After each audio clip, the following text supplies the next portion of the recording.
Welcome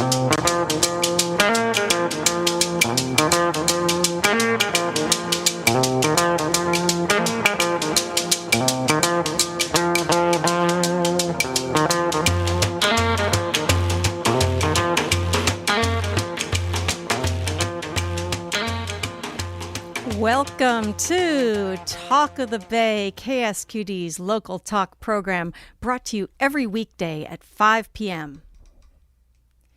I am your host, Suki Wessling, and I'd like to start with a quick piece of storm damage news. If you would like to offer any assistance of any kind to local residents and businesses whose properties suffered damage during the recent storms, the Volunteer Center has a clearinghouse page for donations and volunteers. The link is, get ready, scvolunteernow.org/flood. That's scvolunteernow.org/flood. And now on to our main program. Given the physical realities of Santa Cruz County, sometimes it can feel like events happening up on the UCSC campus are way up there, not connected to our local community. That's why the program we're featuring today is so special. On the last Wednesday of the month at 7 p.m., scientists come down the hill to bring cutting-edge research and ideas to anyone who walks through the door or, this month, steps onto the patio behind the Museum of Art and History. Science on Tap, hosted by UCSC's Women in Science and Engineering, otherwise known as WISE, is one of the many programs supporting STEM education that the organization runs in our local area. You can find their website to learn more by searching for WISE, W-I-S-E, UCSC. So I would like to welcome my guests, two of whom are in the studio. All of the current guests are PhD students at UCSC who are involved in Science on Tap, and we will hopefully also be joined by the upcoming lecturer in the studio. We have Megan Durham, a molecular biology PhD student and a Santa Cruz local. Welcome, Megan. Hello, hi. And also in the studio, Nick Forino, a molecular biology PhD student. Welcome, Nick. Hi, thanks for having us, Suki. And finally, in the remote feed, we have Hannah Lusk, who is a fourth-year PhD candidate in chemistry. Welcome, Hannah. Thank you. All right. 3 out of the 4 of us are here. And it's really exciting to have people in the studio and also remotely and be able to talk about this cool program. So I'm going to start with the obvious question. I'm not sure who wants to take this one on. What is Science on Tap? So Science on Tap is a seminar series that's conducted by WISE, as you mentioned, and the whole goal is to bring science conducted at UCSC as well as friends of UCSC into the Santa Cruz community in a way that's both fun and accessible. Okay. And so what's fun and accessible about it? What is it? What do we do on Science on Tap? So we can take a lot of different research projects that are conducted at UCSC. Like it can be done by graduate students as well as professors that work at UCSC, and they can present their research. And they do it in a way that's just geared towards the general public. So pretty much anyone of any kind of science background or non-science background are completely welcome to come. It's definitely geared towards a general audience. And Nick, tell us a little bit more. So what sort of subjects does it cover?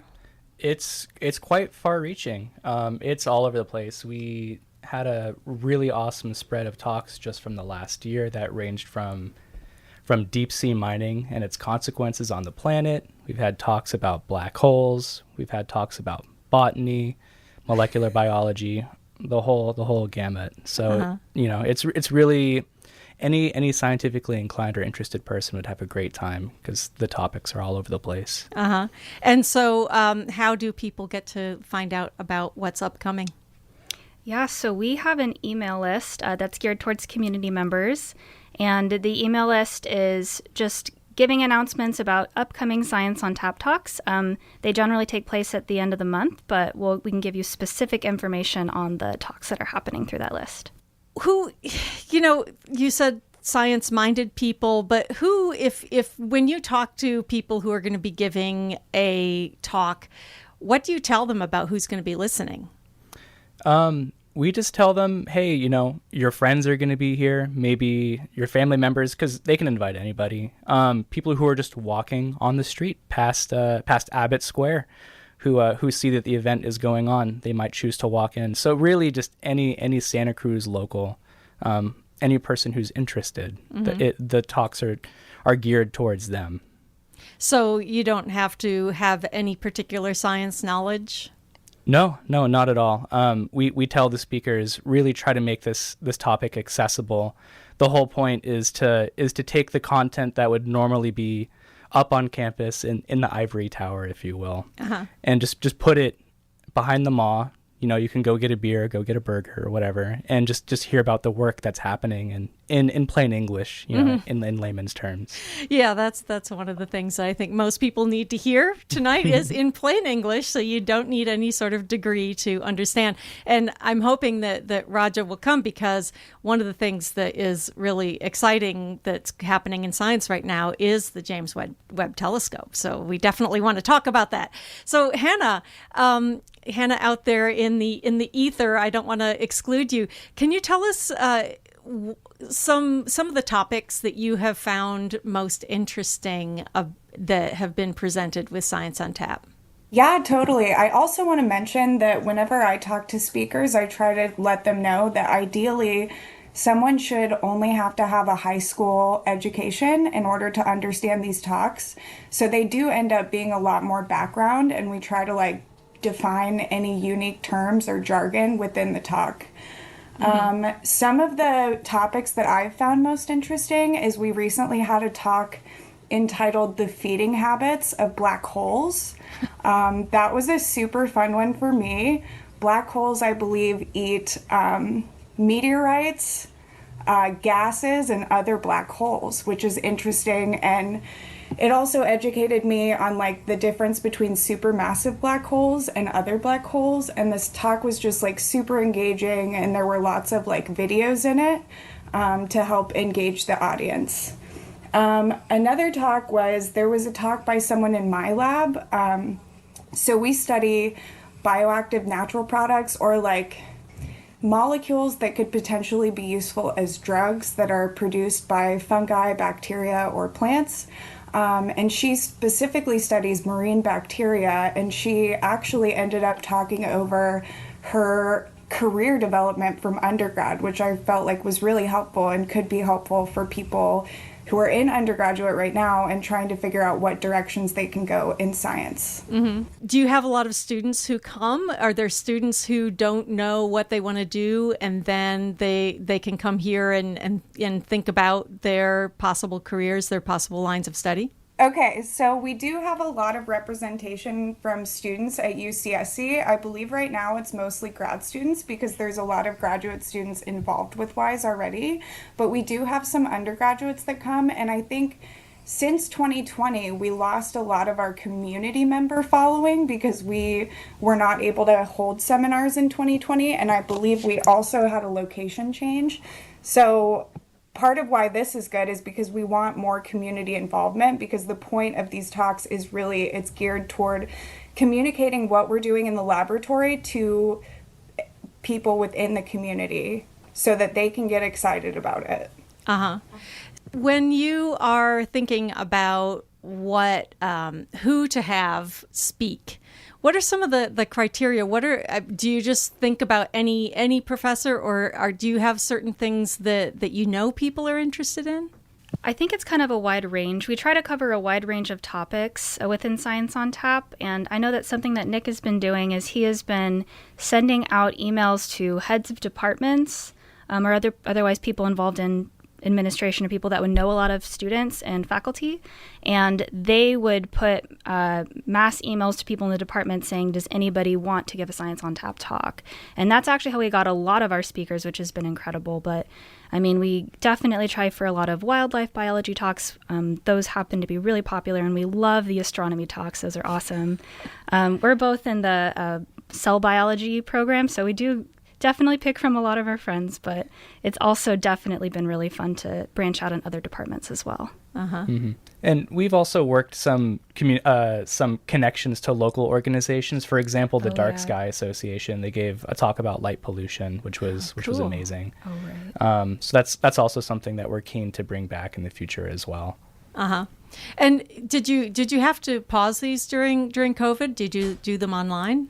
We actually did them online. It definitely hit a little bit different, not being in person, but it was still really fun to have them online. We encouraged people to, grab a beer, listen to some science just like we did pre-COVID. And speaking of grab a beer, are they generally okay for kids if people have science-minded kids they want to bring along? Oh yeah. It's not a requirement for you to be drinking alcohol. You can think of science on tap as having a beer, or the science itself is the thing that's on tap, and you're having some of that. Yeah. With just calling it, getting a beer and then kind of enjoying some science, we just want to encourage it. It's a super casual environment. So yeah, absolutely, kids are totally welcome. So I wanted to ask each of you if you would talk about one of the speakers and something that you felt was particularly interesting to people who are not in their field. Because, obviously when you're in a field, pretty much everything is interesting.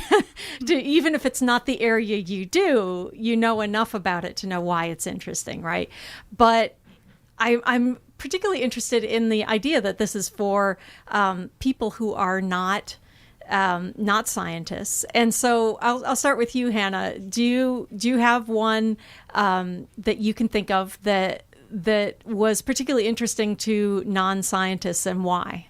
Yeah, so there is one talk that was really interesting to me, particularly because I saw the movie Interstellar right after it, but this woman was showing basically how new meteors and meteorites are discovered by physics students at home with using these telescopes that really anybody can get on their computer and look at what's going on in these telescopes at home. And you could potentially identify your own meteorites. And then I watched that movie right after, and that's how they discovered the meteorite that was supposedly going to come and hit Earth.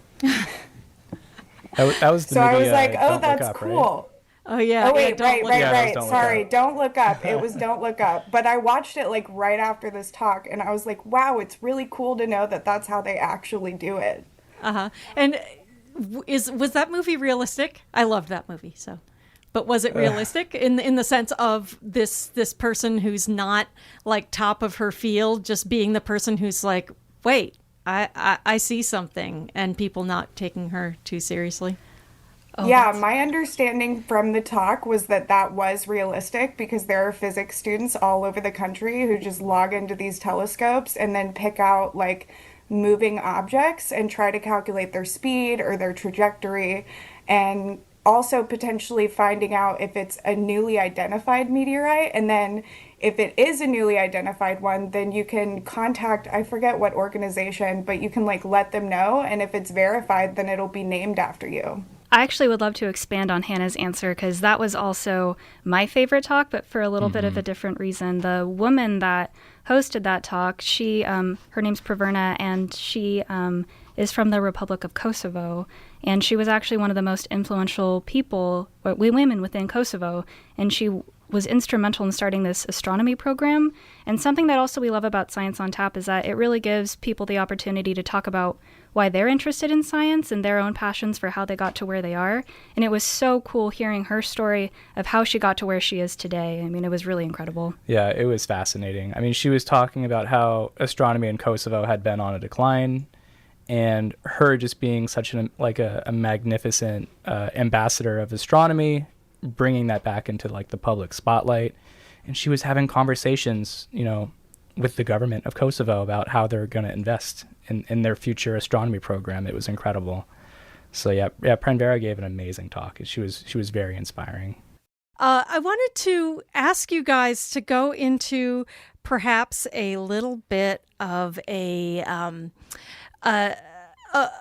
more contentious topic, because one of the things that I know that you do as scientists is deal with the growing amount of science skepticism in our society. And so I want to ask you about that aspect of what you're doing, connecting with the community. What do you think is the responsibility of scientists to educate other people? So I think that this issue is really important to me, and actually this is why, in general, Science on Tap is really important to me personally, is I think that scientists do have a responsibility to communicate their findings to people, and I think that if scientists are unable to communicate what they found in a lab to people, then in a way it's kind of useless. So I think that accessibility of science is a huge issue, because I do think that the gap between general public and scientists are kind of growing, and people are just saying, oh yeah, trust the scientists, just trust them. But I think that scientists should really work hard to communicate why you should trust us. So I think that it is really important. Yeah, go ahead. That's an amazing point that you bring up, Megan. And to kind of expand on that idea, I think scientists have a responsibility to communicate with compassion.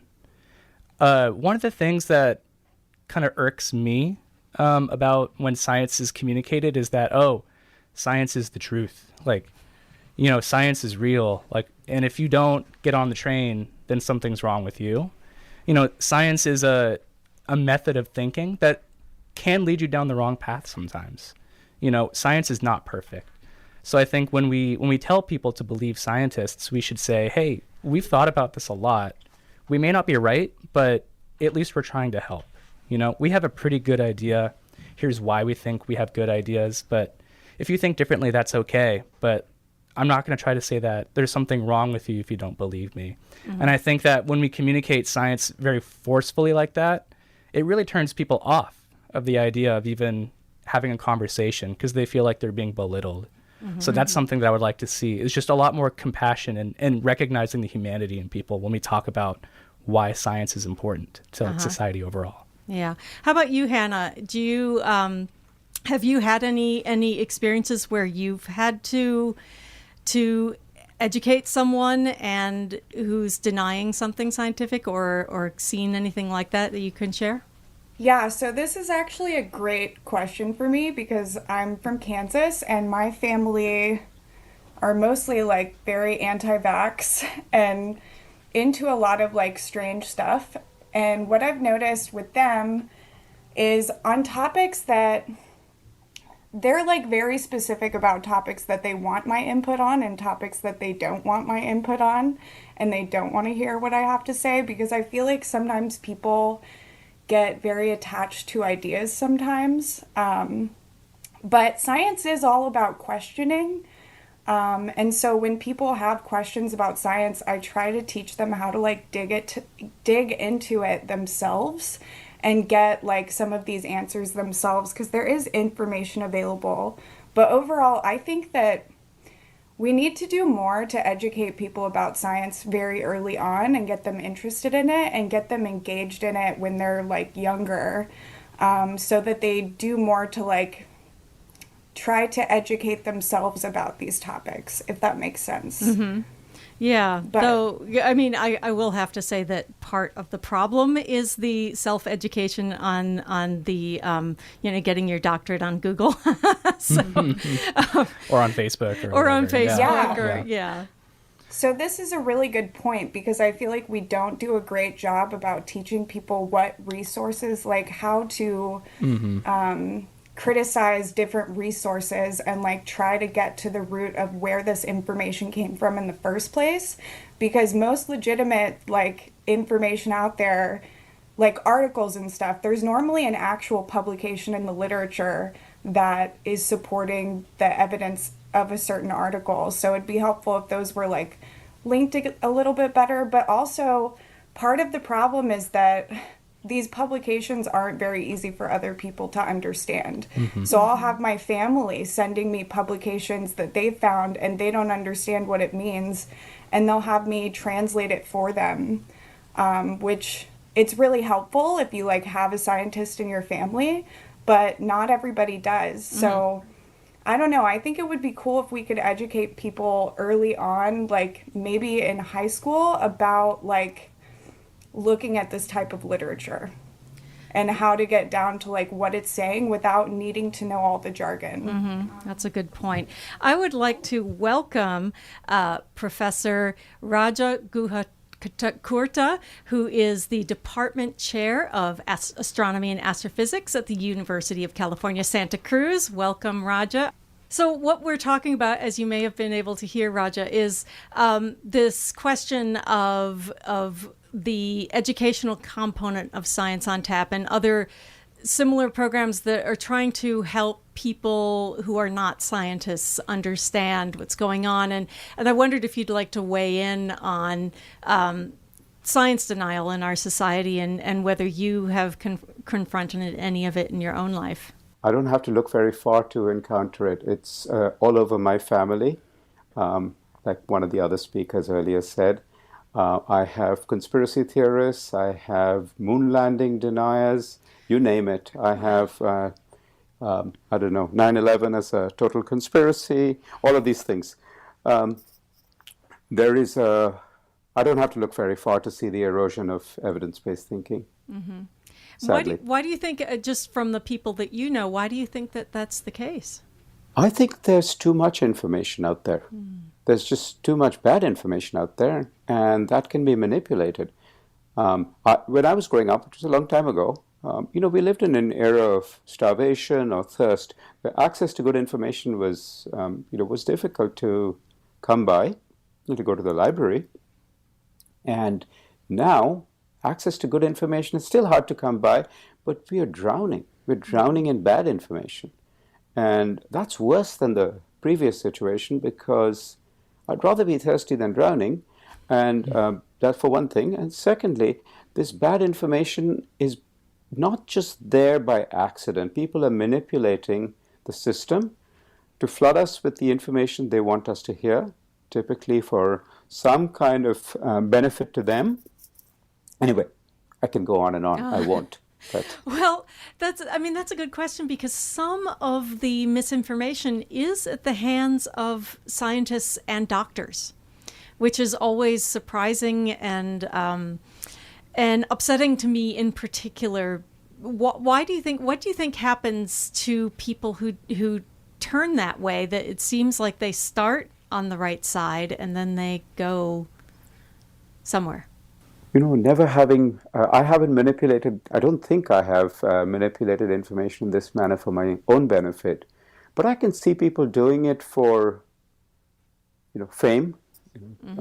I know scientists who do this for sensationalism.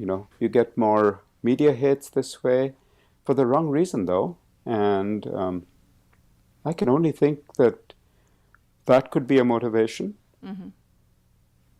Yeah, it's interesting how you see sometimes, not to name names, but perhaps a medical doctor who ran for political office starting in one place, and actually the more recent example is not the only one I can think of, starting in a place of science and then moving slowly and sometimes more quickly as people realize that they can get attention this way. So let me ask the organizers of Science on Tap, how do you try to draw that attention away? What do you do with Science on Tap to try to draw the attention?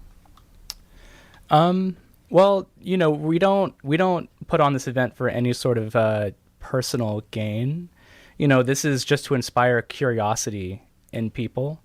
And I think by making the science very accessible to people, they can incorporate it into their own daily thinking and into their own perception of the world. And, from curiosity comes critical thinking. So I think giving people the wonder of the natural world to inspire their observation and get their critical thinking going is so important, because when they are confronted with, a bad actor who's trying to use science or their power in any sort of way for their own personal gain or something that's less than beneficial, they can see that, recognize it, and say, this is not something I should really be putting a lot of stock into. Mm-hmm. Yeah, I noticed. I mean, it's interesting when what you said about the natural world and the fact that Science on Tap, except during COVID, is a face-to-face real life gathering, whereas most of the misinformation is being passed between people who are not actually in the same room with each other ever, and there seems to be an ease of transmission in the digital world that doesn't exist. I mean, certainly I know I'm a teacher, and I know that kids who will do things online that they would never, ever, ever do in person. Never. And so you see that, and you see there's a correlation, although adults are more, should be more able to see the connection between online and the real world. Somehow we don't. Yeah. And I mean, most of our interactions are taking place online nowadays too. It is, and it's probably only going to get more popular. So that is a really good point you bring up. That's a problem that needs to be solved. Today, actually, there's another topic that's particularly relevant that I know that a number of you, by being involved in WISE, that you're all aware of, which is the relevance of this being Martin Luther King Jr.'s birthday holiday, and representation and outreach to kids, women, traditionally underserved communities, and I know that's a big part of what Science on Tap is and what WISE in general does. So I wondered, Hannah, could you speak a little bit about that? I think Nick might be more in gear with like some of the programs that we have within WISE, but we do an education. It starts with an S. Yeah, Science Impacting Society, or SIS for short. Why don't you tell us a little bit about that? Sure. This is a hands-on science demonstration program where officers from our organization, WISE, will go to local high schools or middle schools and just hang out with the students and just bring science to them. So talking about like non-Newtonian fluids, for example, or extracting the DNA. Those are always fun. Those are super fun, yeah. Extracting the DNA out of strawberries, for example. Like if you ask somebody, hey, have you ever seen DNA with your eye before? Most of them will say no and be like, hey, this is a real thing. You can take it out of a strawberry, for example. So yeah, SIS is one of those. Yeah, Megan. Oh yeah, they also, with SIS, they do invite these students on campus so they can have tours of labs, like a science lab, which could be, super exciting for kids maybe interested in science. They also have panels of scientists and professionals so they can get career advice, maybe for some science-specific directions they may be interested in.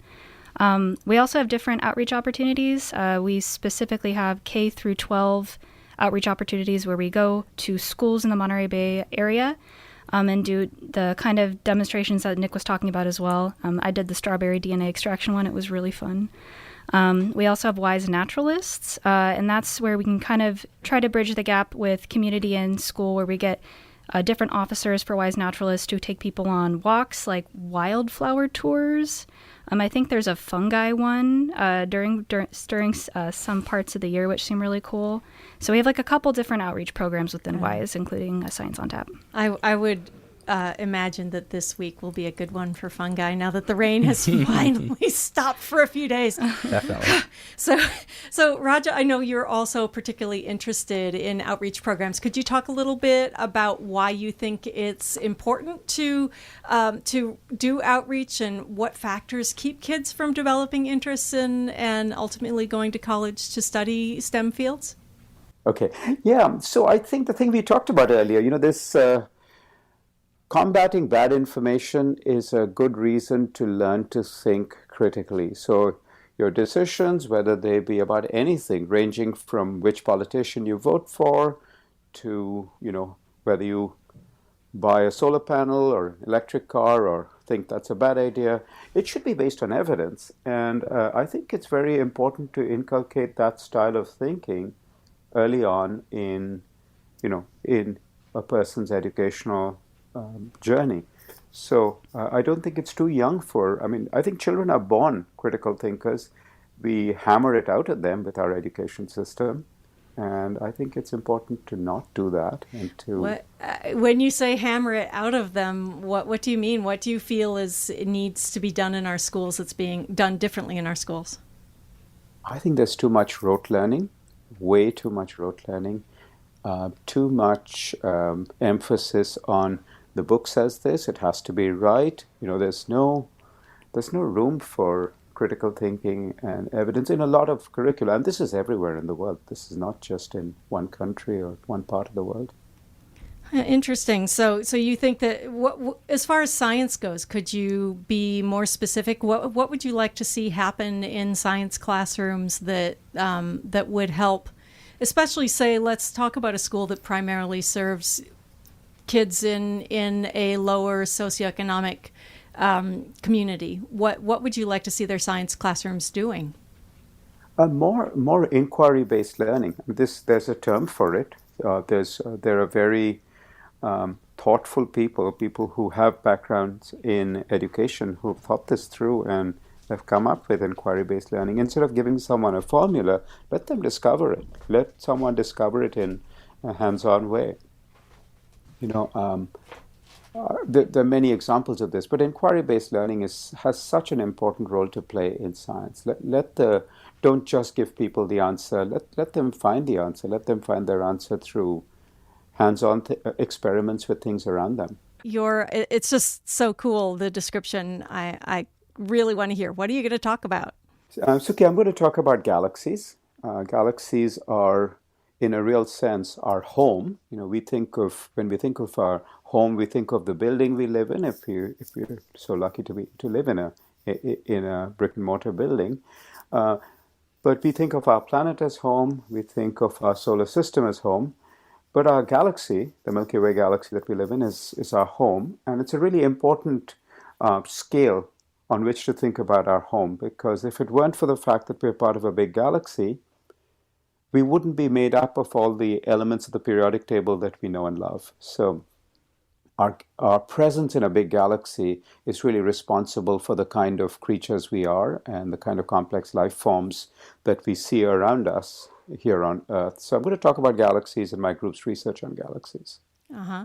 And, it's really particularly exciting right now, everything that's coming out of the James Webb Telescope. Can you talk a little bit about that for people who, I guess, have not been scrolling through Facebook and seen the amazing photos that are just everywhere? Sure. No, I've got a big smile on my face because James Webb is the long-awaited successor to the Hubble Space Telescope. It's been in orbit for a little over a year. It was launched on December 25th, 2021, so just a little over a year ago. Perfect launch. It's in an orbit. It's located quite far away from the Earth, and it's sending back these spectacular images. It's bigger than Hubble. Hubble's mirror diameter is 2.5 meters. The Webb telescope diameter is 6.5 meters, and the power of a telescope is proportional to the amount of area of the glass, and that goes like the square of 6.5 or the square of 2.5. So, it's about an order of magnitude more powerful than Hubble.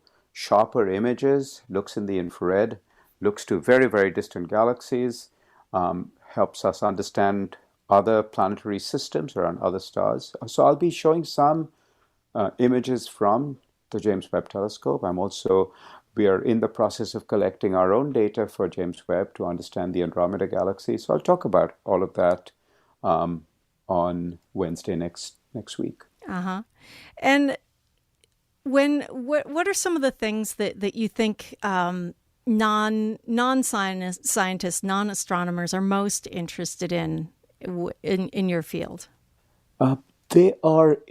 I'll name a few.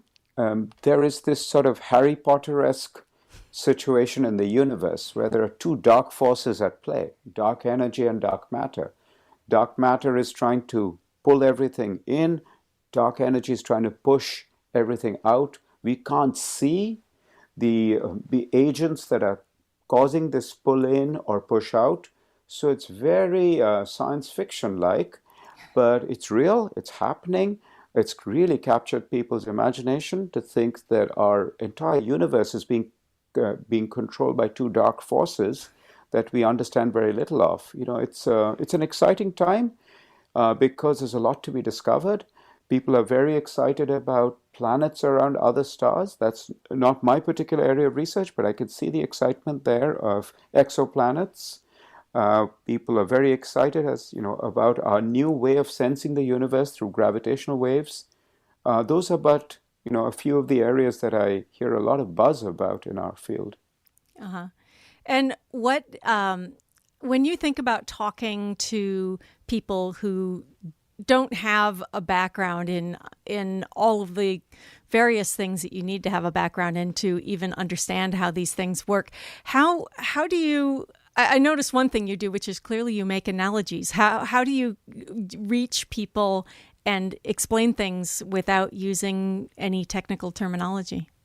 No, you hit the nail on the head. Analogies are my friend. And no analogy is perfect, right? Because you're creating a parallel that's not exactly the same as the thing you're trying to explain. But finding good analogies, explaining which part of the analogy works and which part isn't mirrored, is the job of any educator, is the job of anyone trying to explain a highly technical concept. Okay. And so I love your Harry Potter one. Any other analogies that you like to use that explain things about the universe? What are the other things I'll give you a soundbite. Dark matter sucks, but dark energy is truly repulsive. So if you really want to remember what these two forces do, that's what they do.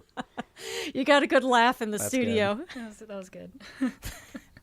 So let me bounce this to the PhD students here who are also here to talk. And what do you, when you say, we have Raja here who's explaining very complex things about astronomy and astrophysics, what sort of things do you think that people want to hear about the universe on January 25th? Oh, man. This is a good question. I think that this is probably going to range from different people, but something that I want to know is I want to see all the cool, pretty pictures of things that we have never been able to capture with the resolution that we now have. Uh-huh. I think that's going to be incredible, and I think a lot of our listeners and people at the seminar is really going to enjoy that as well. So you will have a screen? You'll be able to see images? Oh, yeah. We have a whole projector set up, so there's assistant slides for videos or whatever the speaker would like to present. Oh, and I should ask, does it get rained out or does it happen regardless of rain? It can get rained out. So far, it looks like there's no rain, and we're really hoping that continues, that the storm is going to be over. Yeah, cross your fingers. All right. What about you, Nick? I'm a big fan of having my world rocked. I'm such a big fan of this idea of dark energy and dark matter. It's so mysterious. I would just love to hear about Raja, the experts' views on what it is, how it affects us, and how we conceive of the universe. Because I don't have any way to connect that to my everyday life. Dark energy, dark matter. But if we knew more about it, maybe I could. That's a good point. How about you, Hannah? What would you like to hear from this lecture? I think the main things I'm interested in getting out of this lecture, but also any lecture at Science on Tap, is just the different considerations and limitations within certain types of research, and what we can do and what we can't and why, what holes there are that still need to be filled. And another thing I like to get out of, which I think with astronomy might be a little bit difficult, but how things are applied. What is this going to be useful for in the long term?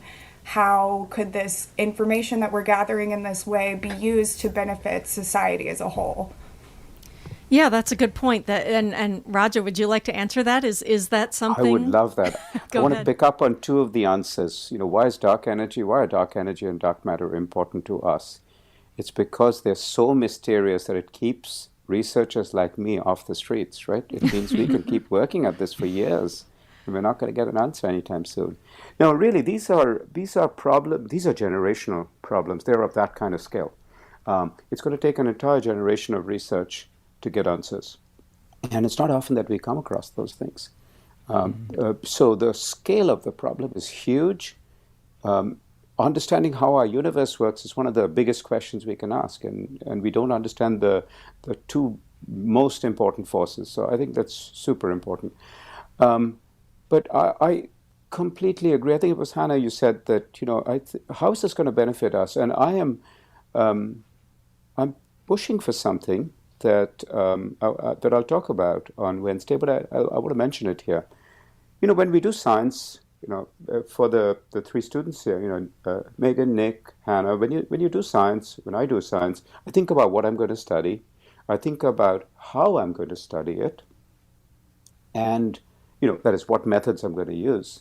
And I decide who I'm going to work with, right? You decide who your collaborators are. Science is a team sport. It's not an individual sport. But I'm starting to think more and more that science should be a spectator sport as well. People should be invited to watch what we do, because then you get a realistic view of science. You don't see it like it is. I mean, science is not like it is in the textbooks, right? I mean, elementary school textbooks portray science in black and white. This is known, this is unknown. Science is not like that at all. And I am pushing very hard. I've started a program called Shadow the Scientists, where every time we use modern scientific equipment now, they're so big and expensive that we use a computer to control that equipment, right? We have an interface. We don't use our hands. The controls are all on a computer. This is true for cars. This is true for our phones. I think those computer interfaces can run Zoom. We should invite children and educators from around the world to take part in the process of science in this manner, using it as a spectator sport. So I've started to do this a little bit, and I'm happy to chat offline about this. Okay, well, and chat online about this. That sounds really interesting. Yeah, that's cool.